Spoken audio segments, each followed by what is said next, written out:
Imagine being rejected for a desk job because you only have one leg. Now imagine that same woman parachuting into Nazi-occupied France, organizing jailbreaks, poisoning enemy soldiers, and becoming the most wanted spy in the country. The Gestapo knew her by one name, the limping lady. She called her wooden leg Cuthbert, and she would use that leg to kick the Nazis right in the teeth. This is Virginia Hall, and this is a story they didn't want you to remember.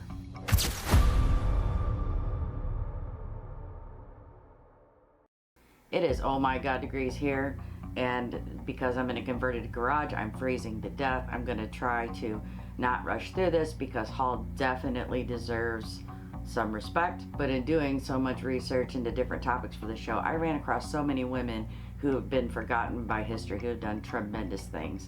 So I'm starting a series specifically on them, and I'm going to call it The Badass Women in History. This is episode 1, and Virginia Hall definitely deserves a spot on this list. Let's talk about it. Hall was born in 1906 to a wealthy family in Maryland. she grew up to be an absolute tomboy, and her father embraced it. He embraced her independence. He kind of liked the fact that she was a tomboy, so she grew up a happy child. Dad would take her hunting and fishing and do tomboy stuff with her, and the mom just kind of dealt with it. Hall was exceptionally intelligent and graduated high school with ease. She was accepted into the top women's colleges all across the country. Mom, however, was desperate to connect family wealth. She wanted her to skip college and do the womanly thing, or the ladylike thing, and be a wife and mother. To appease Mom, Hall gets engaged to a local boy from another wealthy family. Over the ensuing year, he does nothing but cheat on her, so Hall finally tells him to kick rocks, and she goes off to college. Hall starts attending Barnard and Radcliffe. She has a lifelong ambition of becoming an American diplomat and traveling the world. To make sure she can realize her goals, she studies French, German, Italian, and economics. So she's well on her way to doing everything she can to realize her dreams. In order to do that, she studies abroad. She lives in Germany, France, and Austria. Because of where she's at, she's actually witnessing the rise of the Nazi Party. And she can recognize the danger of that ideology. And because she's there, she recognizes far before her American counterparts. 1929 comes along and Hall returns home, just in time for the Great Depression to hit. And her father lost everything. The stress of losing all of his wealth and becoming indigent causes him to have a fatal heart attack, and Hall loses what matters most to her. This doesn't cripple Hall. This makes her more determined than ever. In 1931, she lands a position as a consular clerk in Poland. She took the exam to be a diplomat and aced it, but every year she would apply and every year she would be rejected. So she says skip Poland and she goes to Turkey, figuring that she would have better odds there. She works there as a receptionist and continues to apply. So she's just living out her life. She is doing her receptionist thing and waiting and applying every year, but going about life. She goes out with friends and goes hunting, a passion she had shared with her beloved father. Unfortunately, though, she trips over a fence and shoots herself in the foot. Her friends race her to the hospital, and the foot gets infected and ends up her whole leg turns gangrenous, which is a really nasty infection. Antibiotics weren't widely used at the time, so the doctor's only answer was to chop off her leg from the knee down. So they do the surgery. They cut off her leg, and prosthetics also sucked at the time, so they gave her a peg leg, a wooden leg, and Hall now has the very painful reality of trying to learn to walk with this wooden prosthetic. Hall, being smart and witty, doesn't take it laying down though. She actually gives the thing its own name, calls it Cuthbert.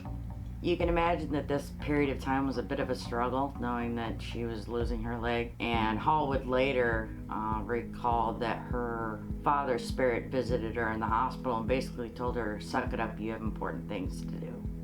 Still determined though, Hall keeps applying to become a diplomat. Okay, where was I? I need more coffee, it's freezing in here. Okay, Hall is undeterred though. She goes back to work, and she continues applying to be a diplomat. She's then told she's no longer allowed to apply because there's some obscure rule for the State Department that they don't hire disabled people. And this is around 1937. Hall, of course, because she has a stubborn streak a mile wide, she appeals straight up to Franklin Delano Roosevelt. But her appeals are unheeded, so she says, screw it, I quit.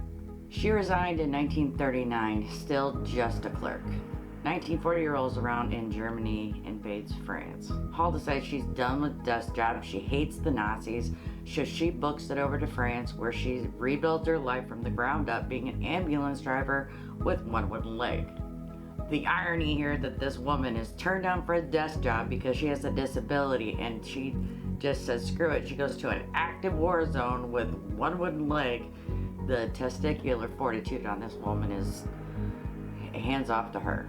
But this means that Hall is one of, if not the first American over there to defeat the Nazis.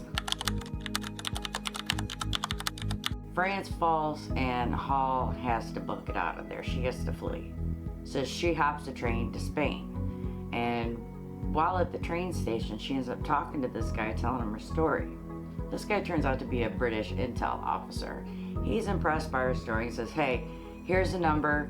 It's a friend of mine. Give him a call. We'll put you to work.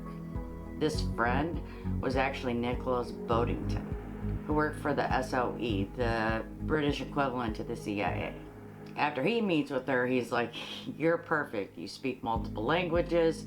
You've lived in France. You know the culture. Yes, you're going to be a spy. So for the next 6 months, Hall busts her butt and trains to be a spy. She learns as much as she possibly can. Again, this is a highly intelligent woman, so she's learning as much as she can about espionage and spy stuff. Most importantly though, Hall is an American. She can use legitimate papers to get through the Germans into France as a journalist. Mid-1941, they drop her butt off in Vichy, France. Her job is to pose as a New York Post journalist while making as many connections as she can and setting up her spy network. So she has to go into all these strangers that she doesn't know who she can trust, and she has to build a spy network from the ground up. This is a very, very dangerous job for this American citizen over there with one wooden leg. But yeah, she just nose down goes to work. And talk about being thrown to the wolves. They take this 40-year-old amputee, drop her off in France with some cash and a cyanide pill in case she gets busted by the Nazis, and, have at it. Again, the testicular fortitude on this woman is the size of Texas. She shows up in Lyon, France with nothing, including lodging. There's a lot of refugees in the area and all the housing has been taken. So she stays with some nuns for a while. This isn't very conducive to spy work at all because the nuns have a curfew and they expect her to be pious. After a few weeks though, she manages to secure a hotel room and she can finally get to work. So she immediately gets to work setting up her spy network. She goes to the embassy because she knows she has to get messages back to London, and the only secure way to do this is through the embassy, through their diplomat documents, right? Because they're not going to be confiscated by the Germans. The head of the embassy was like, nah, we're like Switzerland, we're not getting involved. But the second in command saw the need for Hall and what she offered, so he agrees to help. Good God, it's cold. Okay, so Hall has communication established now. She immediately goes to work, and her first plan is diabolical. She befriends a gynecologist and a brothel owner. She has the brothel owner take all of his girls to the gynecologist to get examined. Those with STDs are set to one side, and those that are healthy are set to the other side. But she has the doctor declare the girls with STDs healthy, and those girls service the German soldiers. Because her job is just to wreak havoc. So she's going to give them, all kinds of physical problems with the STDs that they're going to get. With that plan in place, Hall sends a message to the embassy for supply drops, and she gets whatever she wants: guns, money, explosives, and even heroin. Yeah, I said heroin. Now you might think at first that the heroin is for her because she's running all over France. She's got this wooden leg. It has to be extremely painful. But no, the heroin is for the German soldiers. She wants to get them addicted. So she has the German soldiers. They're getting serviced by these ladies of the night with STDs. And then while while they're getting service, they're getting hooked on heroin. Heroin being opiate, they're gonna get constipated, they're gonna be sleepy and slow, and then when they come down off the heroin and they go through withdrawals, they're gonna have cramping and like just the worst flu you think you've ever had. This plan is so genius and so diabolical, we're just gonna call it Hormageddon. Wickedly smart or just wicked, I don't know, but I kind of love her at this point. Hall doesn't take a break, right? Just because she got that established, that's just one aspect of her plan. She works tirelessly to build this enormous spy network, and more spies are coming in, and they're starting to use wireless technology, which seems efficient, but unfortunately, the Nazis are able to capture a lot of those transmissions. Because all these spies are coming into the area, they decide to get together and have a meeting, party, whatever you want to call it, and kind of go over all the stuff that they're accomplishing and make further plans. But they're communicating this to the wireless network, and Hall knows this is dangerous, so she decides to skip the meeting. She doesn't want anything to do with it. Of course, like these 12 spies that got together get caught, just as Hall suspected they would. And this is what's known as the Marseille mousetrap. She's now the only spy left. Everything's down to her. So she sends a message through the embassy back to London like, hey, your spies are toast. But because the Gestapo interrogated these people, now unfortunately for Hall, the Gestapo knows who she is. They know what she looks like, and they know she has a wooden leg. This is not good for Hall. They don't know her name though, so they're just simply calling her the limping lady. But they're out for blood, and they want to capture her in the worst way. Like, she is wreaking havoc on them, and they want her. And again, because she has this wooden leg, it's incredibly hard for her to like sneak around, right? Like, you think of spies and you think of Mission Impossible and people, you know, just sleuthing around. She's unable to do this. She makes a ton of noise, she has a limp, and she's really recognizable. The winter of 1941 into 1942 is extremely miserable for Hall. She sends messages to the embassy literally begging for soap. Hall is now on the Gestapo's hit list. Like I said, they really wanted her bad. And the guy in charge at the time, his name was Klaus Barbie. He was also known as the Butcher of Lyon because he was so brutal in torturing prisoners, he just got the moniker. He's quoted at the time saying, "I would do anything to catch that limping Canadian bitch." His disdain for Americans led him to think that no American could speak French that fluently, because this guy's a real peach. This time had to be absolutely terrifying for Hall. I don't know how she slept at night or managed to function. Like, she knows like her death warrant's been signed. Anyway, London tells her, you gotta go, you gotta flee, your cover's blown, it's time to go. Hall has a different idea. She's like, no, hang up, I'm not gonna flee just yet. I'm gonna go do a prison break and get your other spies out. At this point in time, because of the war, supplies are basically nil. There's no leather and no rubber coming in to make any shoes. So people are actually having to take to carving wooden shoes to put on their feet. And this actually, now everyone sounds like they're walking around with wooden legs, and this helps disguise Hall as she's walking around. This gives her the cover that she so desperately needs. Hall finds out where the prisoners are being held, and she knows she needs some kind of degree of separation, so she manages to get a roster of all the prisoners. She locates the wife of a prisoner that's completely unrelated to the spies. She convinces this woman to start smuggling things in for her, and she recruits a few other people to smuggle things in. Now, she's smuggling in more than just tiny little files and keys. Oh no, she needs to smuggle all kinds of stuff into them. So she also gets a priest who's a double amputee from the First War to smuggle in a wireless set. Now, this thing's about the size of a suitcase, and she gets this priest to go in there and sit on it in his wheelchair to kind of hide it. Manages to smuggle it in and get it to the spies. Once they have all the supplies that they need, Hall needs some kind of distraction. She's getting a sense of who the guards are. So she arranges to have someone smuggle liquor in to the prison, but to get caught. Of course, they do get caught. The guards confiscate all the liquor and they commence to drinking it and they get schnockered. This allows the spies to escape. So in 1942, with the drunken guards, the prisoners, the spies that were prisoners, escape. They're hiding in the woods for 2 weeks as this vicious manhunt is out for them. They meet up with Hall 2 weeks later and she smuggles them out of the country.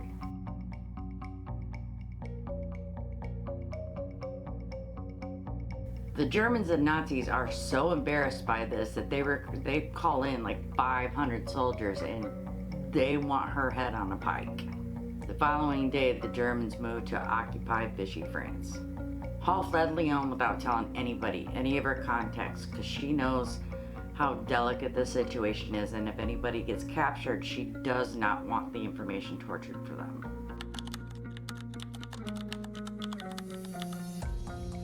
Now, if you didn't think this woman was already badass enough, she escapes over the Pyrenees Mountains. Now, this walk usually takes 3 to 4 days with people with both legs and a guide. Hall does it in 2 days with a peg leg through the snowy mountains in the coldest winter they had in over 200 years. I mean, this woman is made of something special. Now, during the trek, Hall has a regular radio and she's transmitting to London and she's telling them Cuthbert's giving her problems. Not understanding the reference, they tell her, if Cuthbert is troublesome, eliminate him. Which to Hall had to seem absurd. And clearly, these idiots had no idea what she was talking about. So Hall escapes over the mountains, but when she crosses into Spain, she gets arrested for illegal immigration, basically. She spends some time in jail. The embassy eventually gets her out and she goes back to London.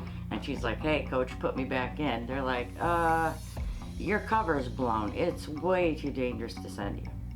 You have to chill out here now. Your spy stuff's done.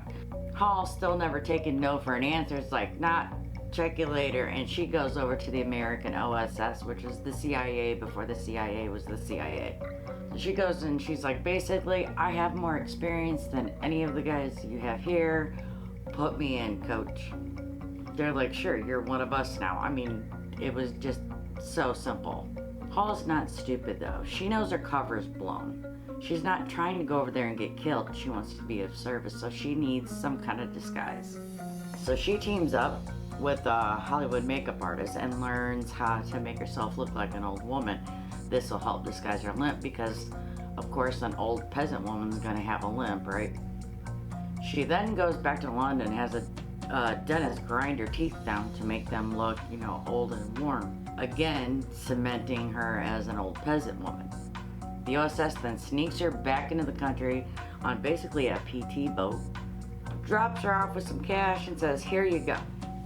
And once again, all on her own, she's there to build the spy network from the ground up. She's like this old milkmaid by day and playing Mission Impossible by night.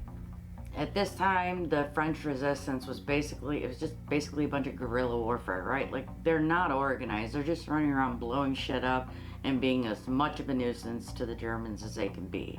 But they're not really accomplishing anything besides pissing off the Germans. Hall recognizes that they need to be organized, have some sort of structure, so she spends the next 2 years getting them organized, getting a sense of structure down, so that they're more effective, basically.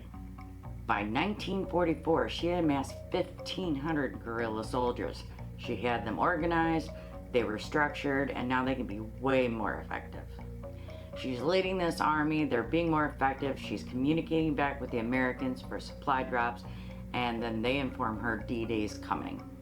A patriot to the core, Hall sees this as just an opportunity. It's time to become the biggest pain in the ass as you can to the Germans. They start blowing up roads, bridges, communication lines.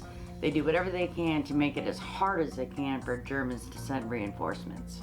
General William Joseph Donovan awarded Virginia Hall a Distinguished Service Cross in September 1945 in recognition for her efforts in France. This is the only DSC awarded to a civilian woman in World War II. President Truman wanted it to be public, but Hall's like, no, she still wanted to maintain her privacy, because if the media was taking pictures of her, then she'd be more recognizable, and she still wanted to be of service.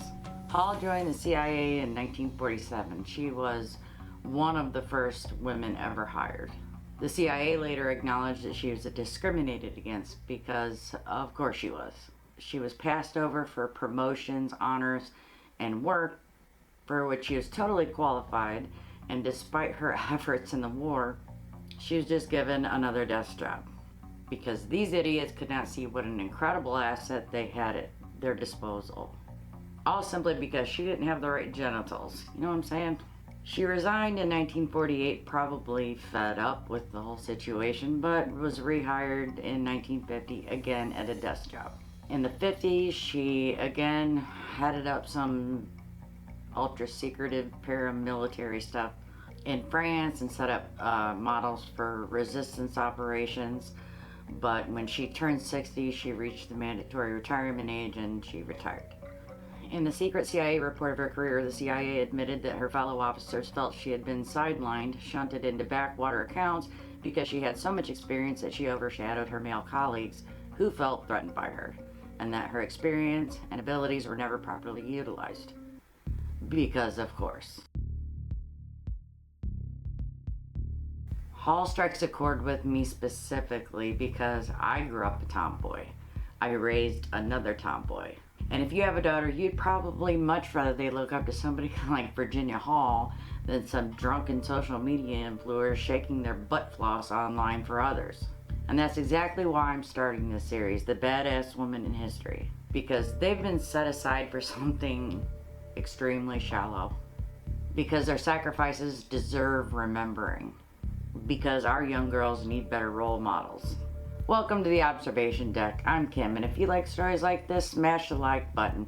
It tells YouTube and the algorithm that storytelling like this truly matters. Until next time.